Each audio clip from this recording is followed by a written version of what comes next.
The death of an American ambassador as the Arab Spring threatens to turn into an autumn of discontent. We've seen rage and violence over an awful internet video. Did the administration have any sort of heads up? And this is a matter that's under investigation. They panicked. Can you speak with us briefly about the attack in Benghazi? This is not an appropriate time. We are in a stronger position today than we were 4 years ago. Does the Obama administration have a problem calling the threat by its name? The suggestion that anybody in my team would play politics or mislead is offensive. Could you have protected Ambassador Stevens? Special Report investigates death and deceit in Benghazi. From Washington, D.C., here is Bret Bair. It looked like this election was all about the economy. But that changed when terrorists murdered 4 Americans at the United States consulate in Benghazi, Libya, on the anniversary of 9/11. Americans had questions. Who did this and how? Should our government have seen it coming? Did President Obama try to hide the truth? Is this a huge scandal that exposes a failed Obama foreign policy? Or is Mitt Romney just saying it is? Tonight, we'll try to give you answers. We'll walk you step by step through the terror that unfolded that day, and we'll break down the political maneuvering that's followed. But we begin with a series of frightening developments and troubling decisions leading up to that horrific night in Benghazi. It's a story you haven't heard, told by a man who tried to prevent what happened on September 11th, 2012. Did you have a close relationship with Ambassador Stevens? I lived and worked with him for about 2 months when he came on there till the time I left, yes. No one understands more than Lieutenant Colonel Andrew Wood the full extent of the fiasco that killed Stevens. He worked closely with Stevens for 6 months in Libya before his violent death.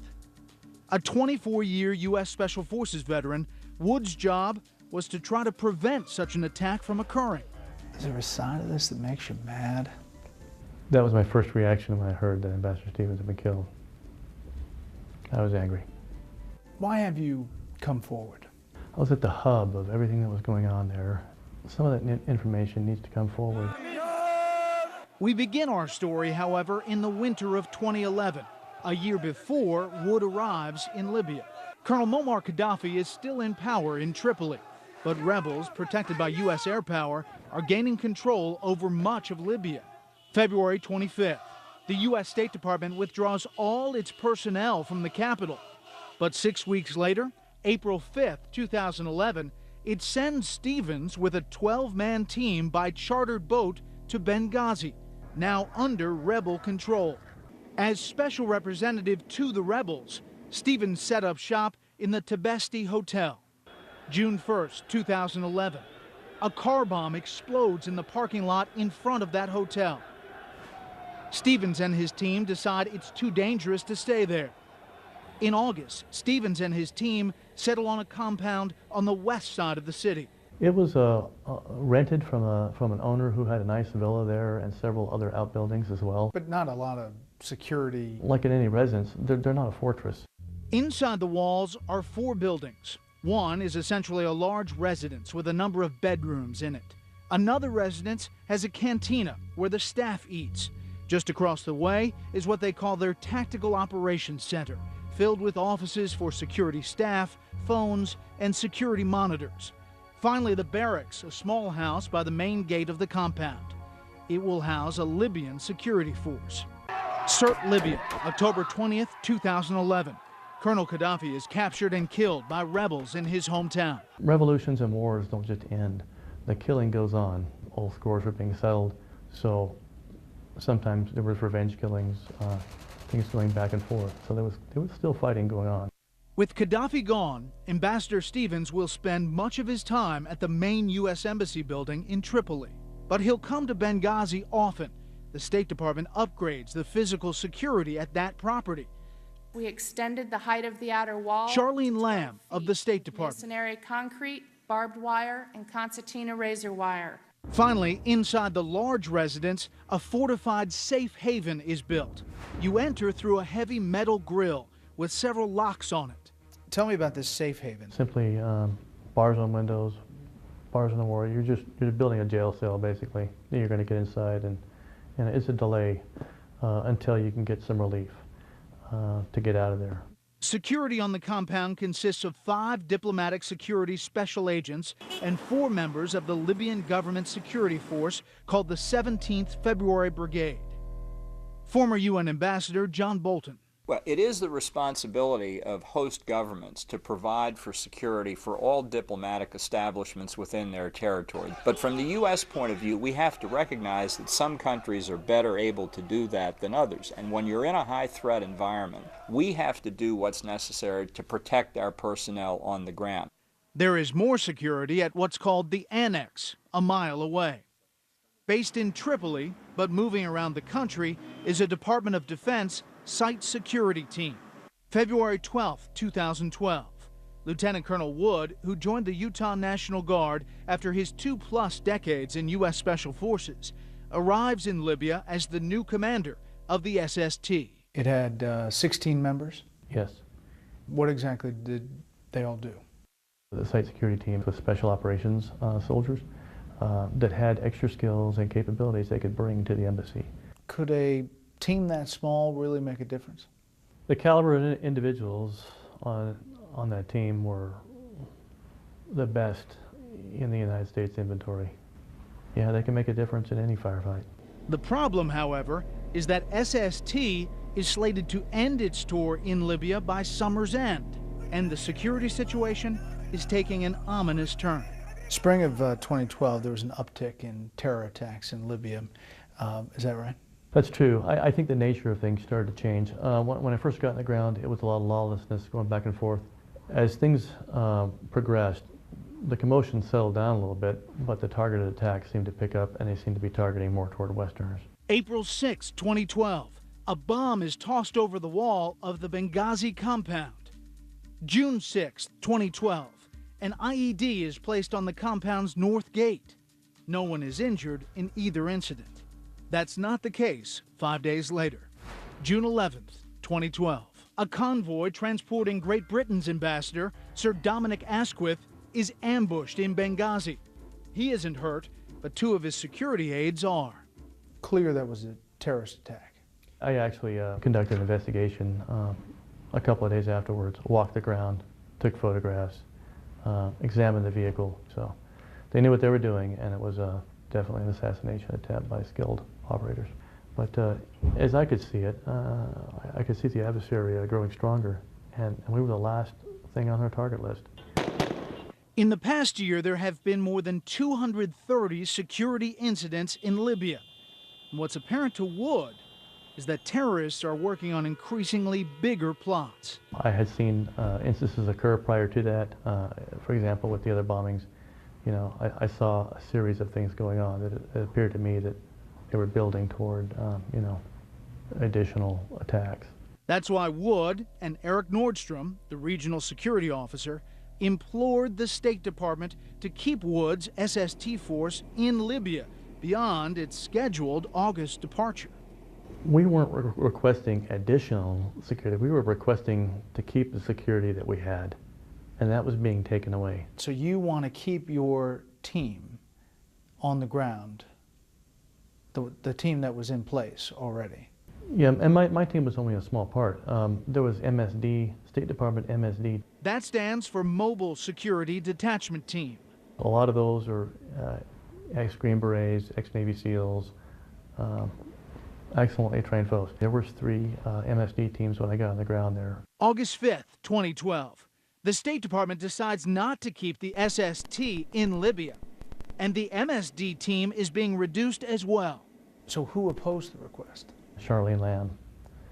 She denied those requests or ignored them or just didn't fill them in cases. Why is that? Why is that? Because you knew about all these other attacks that had taken place. There had been 12, 14. we had been training local Libyans and arming them for almost a year. Okay, well, let me just interrupt. Why do you think this request was denied? I don't know. I really don't know. In the case of the SST, that was provided then by DOD. The State Department didn't have to pay money for that. I can't imagine why. I can't fill in that blank. That's part of what was trying to come out in the congressional investigations. I mean, were you just flabbergasted that, like, what can we do? We couldn't even keep what we had. I think that what was motivating the State Department was that if we had security that would have truly been appropriate, it would have been an admission that conditions on the ground in Libya were not safe. And that would have violated the worldview that this had been an administration success. You left Libya in August, less than a month before the attack. August 14th. How did you feel about the security situation when you left? I didn't like it. And I said as much. And my concerns were specifically for Benghazi. September 10th, 2012. Ambassador Chris Stevens arrives in Benghazi for a full day of meetings beginning the next morning. His first trip there since Wood's security team left the country. Going to a dangerous place like Benghazi. Yes. But he knew it, didn't he? Yes, he knew. And he went anyway. Because I think in his heart, mission came first. September 11th, 2012. A mob gathers at the U.S. Embassy in Cairo, Egypt, then scales the walls and burns the American flag. The explanation is that they're angry over an obscure anti-Islam video produced in California. Meanwhile, something else is going on in Benghazi. At about 5 p.m. Eastern Time, the first reports about an attack come across the wire. It won't be until morning, however, until America learns how serious that is. We weren't there. We just weren't there. And if you were, could you have protected Ambassador Stevens? Well, the more guns you have in a firefight, the better chance you have of winning. When we return, Special Report Investigates is on the scene in Benghazi. What happened that night? Greg Palcott has the story of heroism and disaster. The details are still coming out about what happened in Benghazi on September 11th. In off-camera briefings, in congressional hearings, Special Report has investigated as well. Greg Palcott took that information and went to Benghazi himself. There he talked to eyewitnesses and scoured the abandoned compound for additional clues. Now he pulls it all together and walks you through a timeline of terror you won't soon forget. September 11th, 2012, morning. The U.S. Ambassador to Libya, Chris Stevens, has a full day of meetings ahead of him. But since it's the 11th anniversary of the al-Qaeda attacks, he schedules all of them out of caution behind the perceived safety of the U.S. mission walls in Benghazi. 7:30 p.m. Stevens takes his last meeting in the large residence building with the Turkish Consul General. It ends after an hour. 8:30 p.m. Stevens escorts the diplomat to the main gate. He makes small talk in Arabic to the guards and returns inside.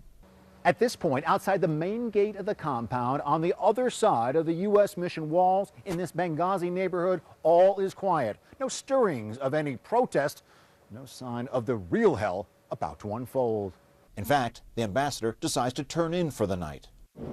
9 p.m. Still no sign of any kind of spontaneous demonstration over that web video. A protest the Obama administration would later suggest escalated into a deadly riot. Joining Stevens in the main residence building is Information Management Officer Sean Smith and 4 diplomatic security special agents.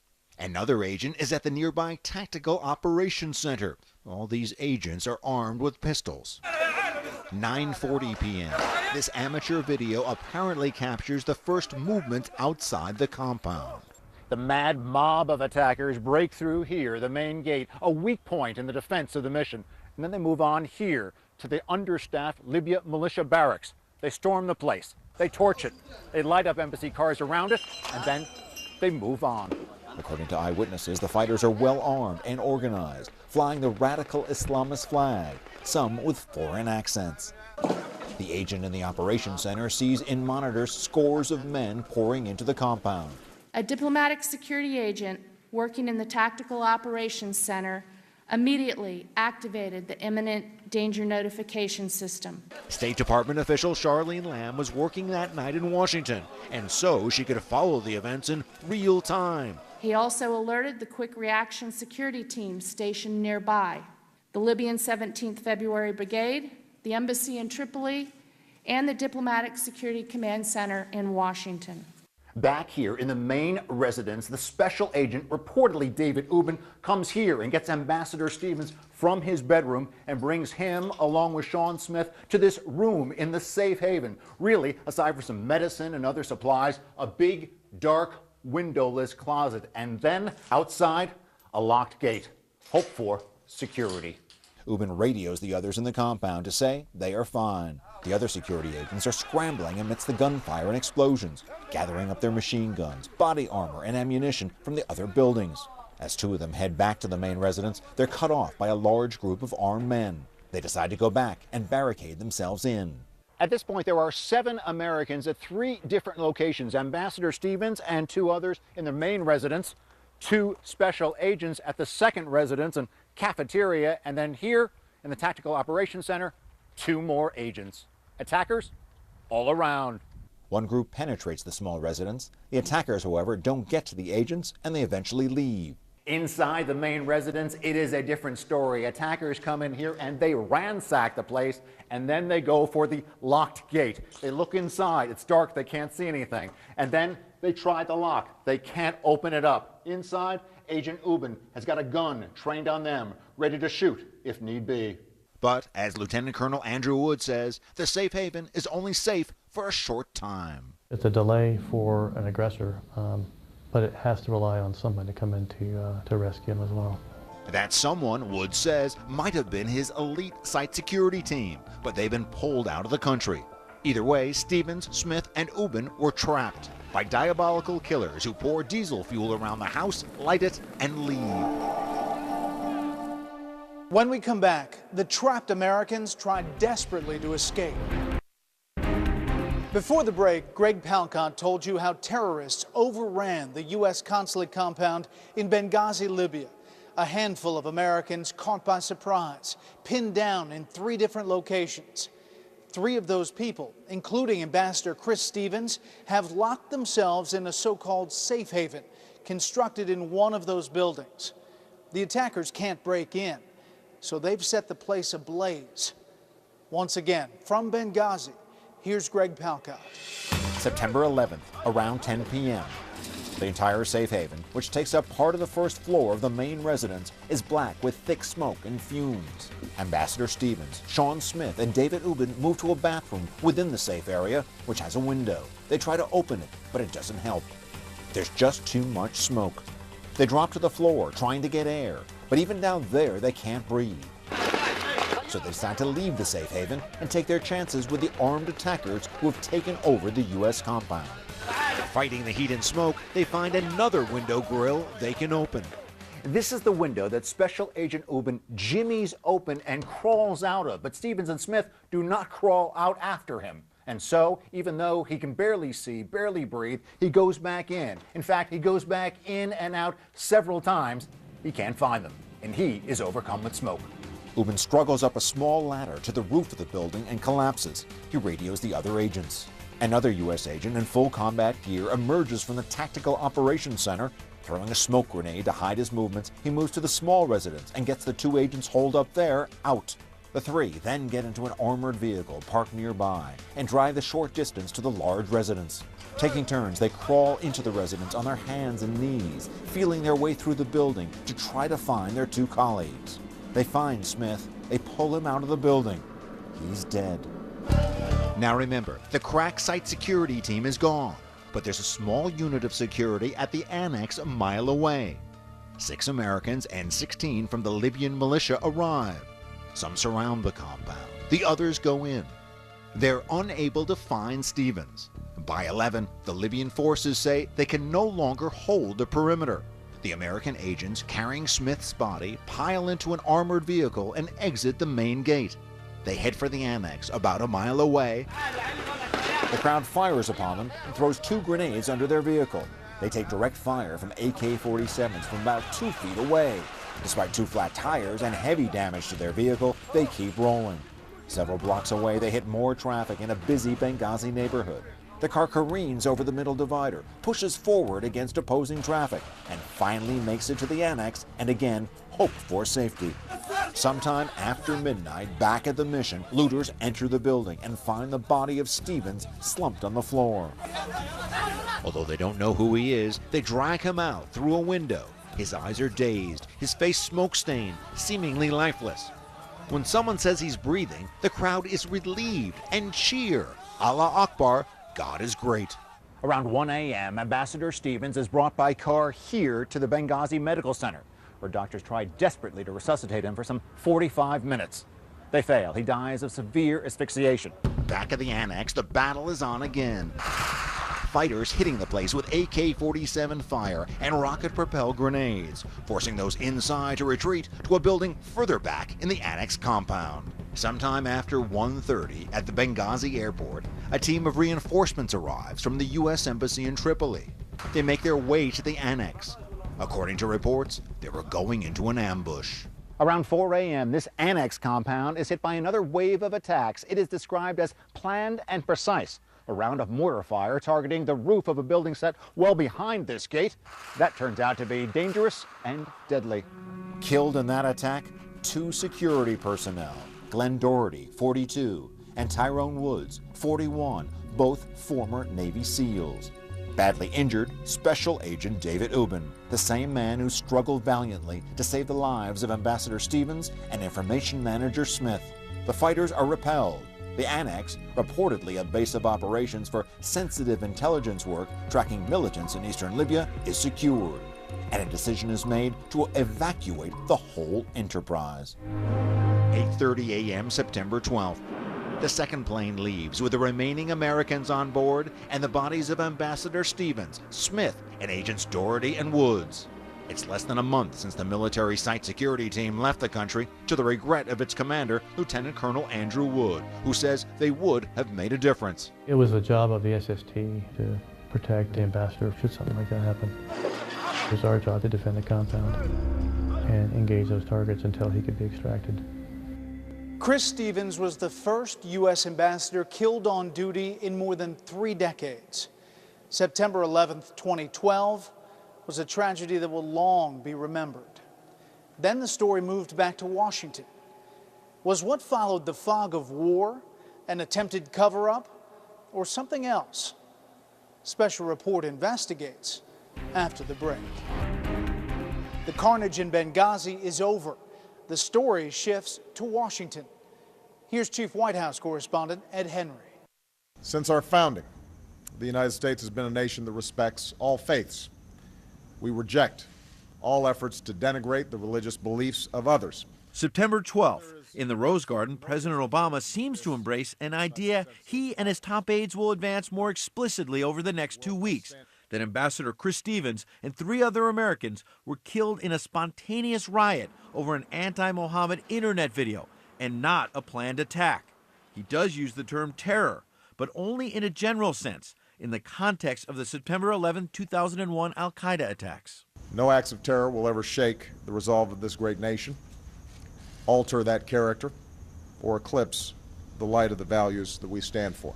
He gives an interview to CBS's 60 Minutes shortly thereafter. He says nothing that has happened has made him second-guess his policies in the Middle East since the Arab Spring. I was pretty certain, and continue to be pretty certain, that there are going to be bumps in the road. Because Nevada is a battleground state. That afternoon, the president leaves for a campaign trip to Las Vegas. The President of the United States did not postpone a campaign event, even though we had been hit. I said at the time, I thought that that was the biggest political strategic mistake of the Obama campaign. Dana Perino was the White House press secretary in George W. Bush's administration. She's now a Fox News host. Just imagine if he would have said, as commander-in-chief, it is important for me to stay back here at the White House. Just imagine, everybody would have thought, wow, how responsible. Once the president had made his statement, I'm not sure what he should have done. Democrat Eleanor Holmes Norton represents the District of Columbia. Are we supposed to sit in mourning for several days and not go about our daily business? September 13th, Secretary of State Hillary Clinton suggests the attack was just a spontaneous demonstration about the anti-Islam video. There is no justification, none at all, for responding to this video with violence. Current White House Press Secretary Jay Carney says so flat out the next day. These protests were in reaction to a video. We have no information to suggest that it was a pre-planned attack. And later that day, when the President and Secretary of State greet the deceased at Joint Base Andrews, Clinton talks again about the video. We've seen rage and violence directed at American embassies over an awful internet video that we had nothing to do with. September 15th, California authorities haul Nakula Basili Nakula, the man who produced that video, in for questioning and marched him in front of TV cameras. Do you have any regrets? September 16th, U.S. Ambassador to the United Nations, Susan Rice, goes on 5 Sunday talk shows, repeating the same story each time. What happened initially was that it was a spontaneous reaction to what had just transpired in Cairo as a consequence of the video. My reaction was, where's Secretary of State Hillary Clinton? To John Bolton, who served as UN ambassador under George W. Bush, the choice of Rice is telling. From my own experience, when you're a senior American official, you don't go on the Sunday talk shows unless you're the White House choice. So that to me is an indication that there were already internal difficulties within the administration, and that perhaps Secretary Clinton wasn't seen by the White House as the best spokesperson for what the administration wanted to say. September 17th, the State Department. Does the United States government regard what happened in Benghazi as an act of terror? Again, I'm not going to put labels on this until we have a complete investigation, okay? So you don't regard it as an act of terrorism? I don't think we know enough. I don't think we know enough. From my experience, former Obama State Department spokesman P.J. Crowley. First reports inevitably have information that is correct and information that may be misunderstood or incorrect. They panicked. They panicked. Former White House Chief of Staff John Sununu is now a senior advisor to Republican Mitt Romney's campaign. This is purely a political reaction in a White House that had prepared itself to establish a narrative of a president getting rid of the threat of terrorism, using the death of bin Laden to focus on that, and waking up one morning and finding out that terrorism on 9/11 of this year was back full-fledged and even killing a U.S. ambassador. I don't see a political agenda here. I see the fog of war. It's not about politics. It's about the difficult task of reconstructing what happened. September 18th. Did the administration have any sort of heads up that violence was increasing specifically in Libya before the attack? I'm not aware of any, Ed. This is a matter that's under investigation in terms of what precipitated the attacks, what the motivations of the attackers were. That night on The Late Show with David Letterman, the story seems to shift slightly. President Obama says the video did spark Muslim outrage, which terrorists then exploited to attack and kill Ambassador Stevens. You had a video that was released by somebody who lives here, sort of a shadowy character. This caused great offense in much of the Muslim world. But what also happened was extremists and terrorists used this as an excuse to attack a variety of our embassies, including the consulate in Libya. September 19th, Capitol Hill. The head of the National Counterterrorism Center testifies and plainly states what most everyone already knows. And I would say yes, they were killed in the course of a terrorist attack on our embassy. September 24th, ABC's The View. There's no doubt that the kind of weapons that were used, the ongoing assault, that it wasn't just a mob action. The next day, September 25th, the president mentions the video 6 times at the United Nations. There's no video that justifies an attack on an embassy. October 8th, at a San Francisco fundraiser, President Obama pushes the idea the threat from al-Qaeda is waning. And today, al-Qaeda's on its heels, and Osama bin Laden is no more. Then, the next day, October 9th, the State Department provides off-camera a blow-by-blow account of the Benghazi attack. Reporters learned the compound was overwhelmed by an organized assault.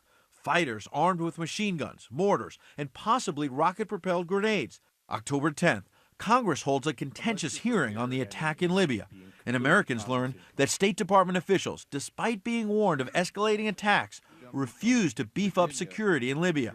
The shocking revelations made the first question in the next night's vice presidential debate all but inevitable. I would like to begin with Libya. And turned questions about what really happened in Benghazi into one of the most heated issues of the presidential campaign. Beyond the controversy over who said what are bigger issues. Next, Special Report investigates what Benghazi reveals about President Obama's foreign policy. Is it smart diplomacy or geopolitical correctness?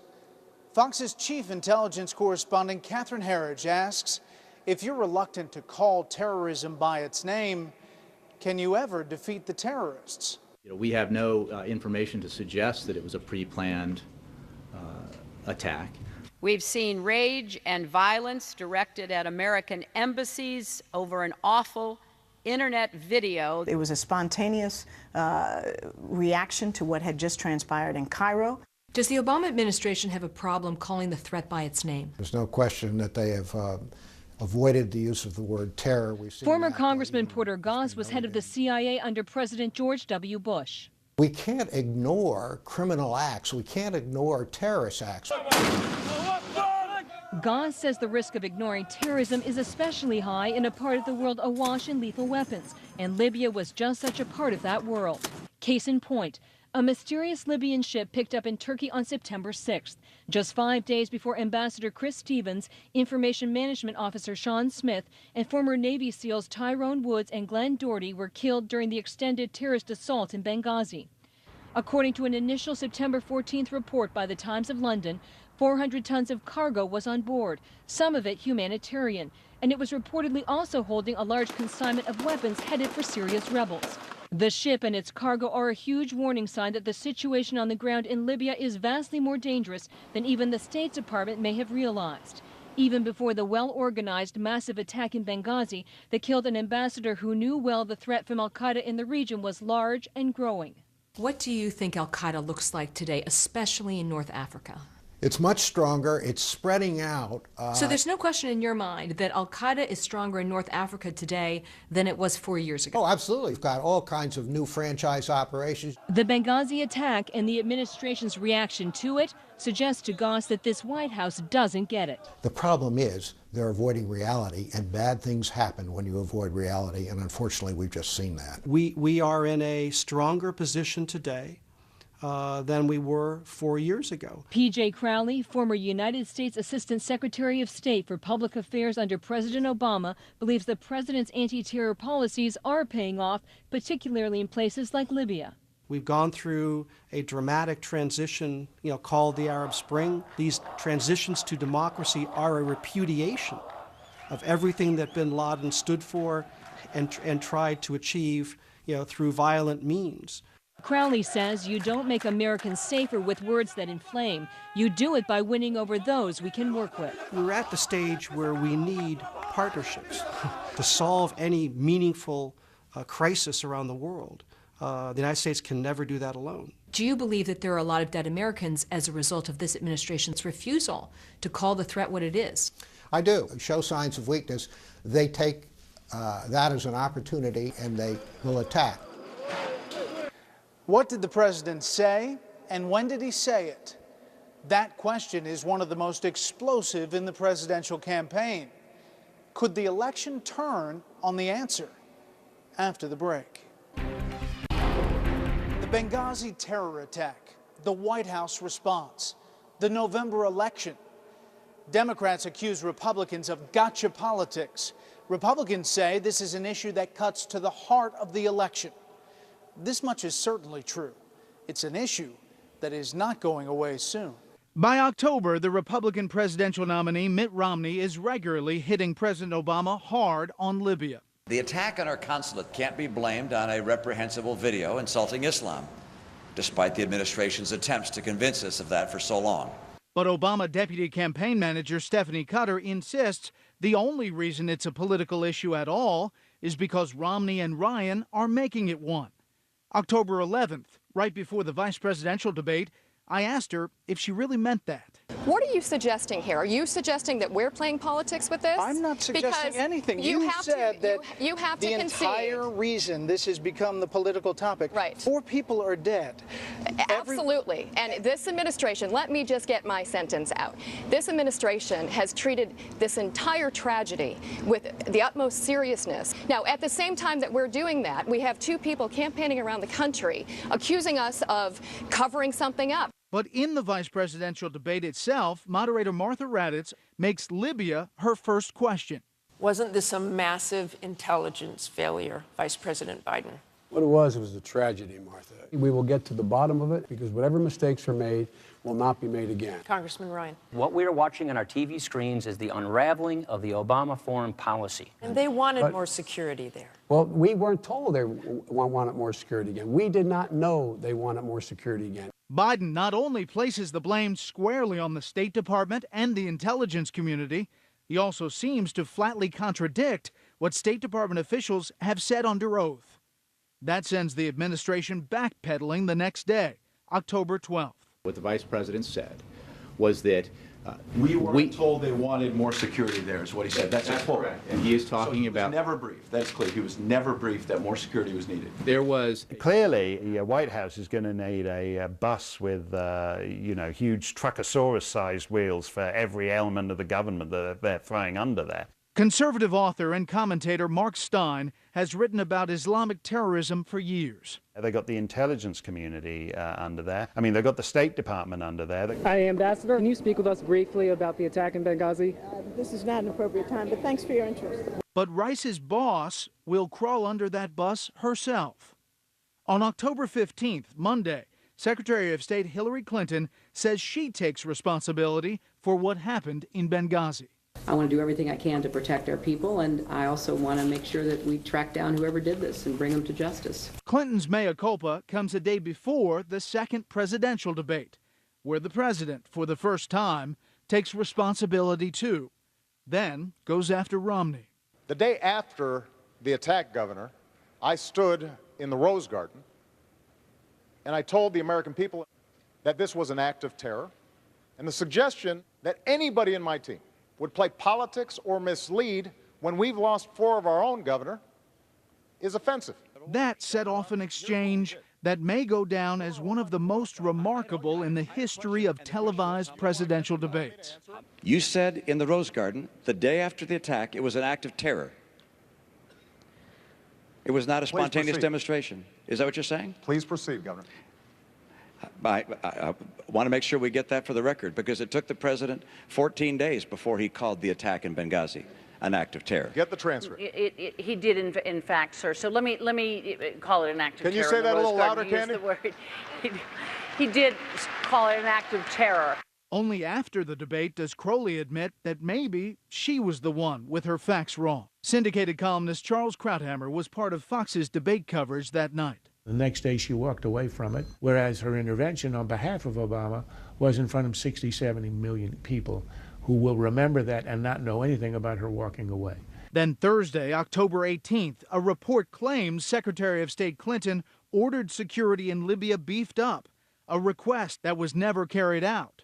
And just today, official State Department cables showing Ambassador Stevens was increasingly worried about al-Qaeda security threats in the weeks leading up to the Benghazi attack, and even cables signed by Stevens on September 11th, the day he was killed. More reasons for America to ask, who is ultimately responsible for leaving those Americans so vulnerable? If it's the White House, this will be devastating. But Mark Steyn hopes the political post-mortem doesn't obscure the more frightening fact that terrorism may be back with a vengeance, and America is woefully unprepared. But you know what's wicked about this, Bret, is that the real politicization here is the guys who actually only see this in terms of, you know, ooh, will it hurt us in Ohio? Might it cause us problems in Florida? This could go bad for Obama. nuts to that. It's real bad for the United States because this is a humiliation for the United States. It's bad for Chris Stevens. It's bad for Sean Smith. It's bad for Glenn Doherty. It's bad for Tyrone Woods. They're dead. They're gone. That's another reason I think I'm here, just to give a voice to those who don't have a voice anymore. Which brings us back to Lieutenant Colonel Andrew Wood, who saw the deadly debacle at Benghazi coming. I can tell you're a little emotional about it. This is a ambassador who was killed, first one since 1979, and he was your friend. I mean, it's a huge thing to have a loss like that. I grieve for his loss. I grieve for the loss that we suffer as a nation. It was our job to defend the compound. Thank you, man. I wish we could have been there. The Benghazi attack staggered America. We now have another reason to mourn on 9/11 and a new unmistakable warning. The Islamic terrorists who brutalized our citizens in Libya were well-trained, well-armed killers intent on doing us great harm. The brave, beleaguered Americans in Libya knew that long before they died. The rest of us owe it to them to understand that too. That's our program. I'm Bret Bair. Thanks for watching.